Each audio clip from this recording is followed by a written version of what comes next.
Collaboration. Musicians are very accustomed to collaboration. They're used to working together with sound engineers, producers, and bandmates. So that begs the question, why can't artists work alongside filmmakers? On this project, I'm going to find out if an artist really can direct their own music video. And by doing that, it meant I had to let go of some creative control.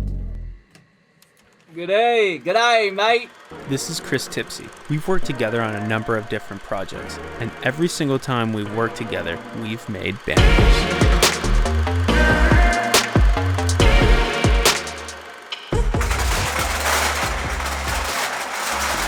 Oh, there's a straggler. Bag number dos.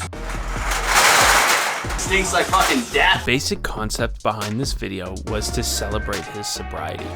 Making our way through the first shot of the day. Parling, surrounded, the bod. I feel pretty wild in here. Okay, you ready? As filmmakers, it seems like we're always being pushed into the role of being the one-man band solo operation. But I'm not convinced that that is the best way of operating. And there's a reason why film sets have a ton of different jobs. My key role is making sure the scenes are shot correctly. I'm a stickler for detail, so I'm going to make sure that Chris does it again and again until he gets it right. G'day, mate. It'll take an extra beat. G'day, mate. You kind of looked at me. G'day, mate. I need a shot. Yeah, I think if we're gonna go party koala, it's gotta be all. Having a co-director was great for feedback and encouragement. I find I'm always looking over shots with the artists I work with anyway. I'm used to reviewing footage together to make sure we shot everything to the artist's standard. Yo, hold up a sec.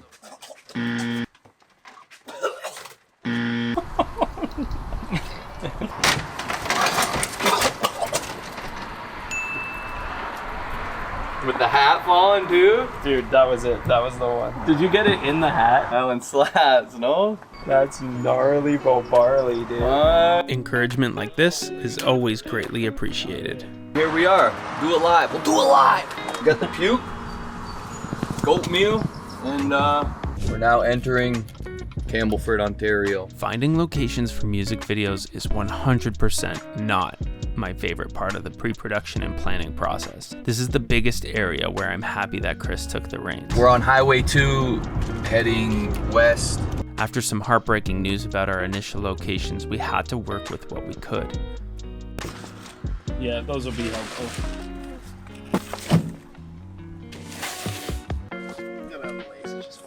Now this was something I had not seen prior to the shoot. Chris did let me know what props he had in mind, but until this moment, I hadn't seen it all come together. What?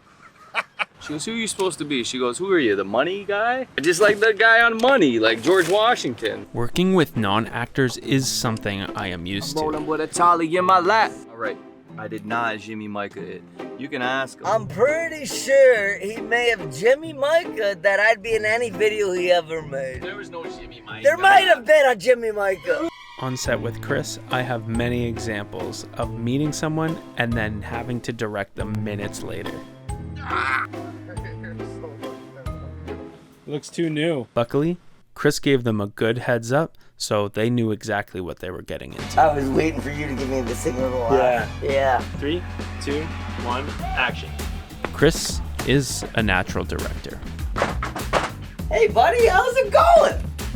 That was actually kind of nailed it on the first one, honestly. Well, I'm pretty good at that. Try to be a little bit more expressive with your mouth. Hey buddy, how's it going? I noticed. Be a bit more animated with it, right? Step forward and look like a cartoon character kind of. Hey buddy, how's it going? Like a little like. Hey buddy, how's it going? I did the pause. Hey buddy, how's it going? Some of the people I met on sets are real characters, acting through themselves and really adding a lot of spice to the narrative. They stop at nothing to make sure you get the shots you're going smaller, for. Right? You couldn't have just got like a couple of couch cushions? Ah! Good touchdown.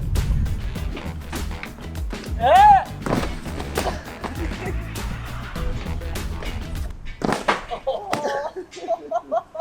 You okay? It's so thin. It's okay. We're professionals. Are you gonna get it together, or we're gonna have to get Tim from across the road? No, you get Uncle Johnny to do her. Some of the people I met along the way really have some interesting stories. What's in there? Cockstick. A cockroach? Are you kidding me? Beautiful. 20 bucks a piece. Let me see if I can dig it out. What's in there? There you go. It's out. And he plays the harp. His name's John McTaggart. He's the man, and I want him to be in my music video.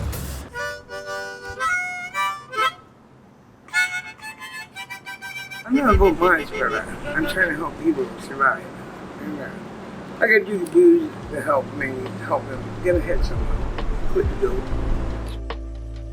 All in all, the experiment was a huge success. I believe in collaborating closely often ends in a net positive. Being able to bounce ideas off one another and give immediate feedback creates an environment that is way more inspiring.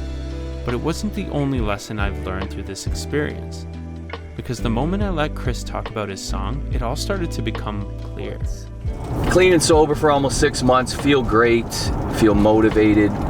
The song itself is fun and enlightening, hopefully palatable and kind of ridiculous. Being in a good headspace and climbing out of a bad headspace where I have been for a long time. Alcoholism and drinking way too much. Be disciplined and like lock in and accomplish a lot of different things that I just feel I could not do under the spell of the almighty alcohol. To sum it all up, it really feels as though I'd be doing Chris's music a disservice by not allowing his voice to shine through. I set out to discover a better way to work with artists, and it ended up being a great way to have the artists tell their story. Musicians are called artists for a reason, and it's because their craft often goes beyond just the music. It helps to just give the artist the keys to drive their own story. I've seen just so many people speak on sobriety and how it changed their lives and it was transformative. And without it, they'd either be dead or they wouldn't have became anything.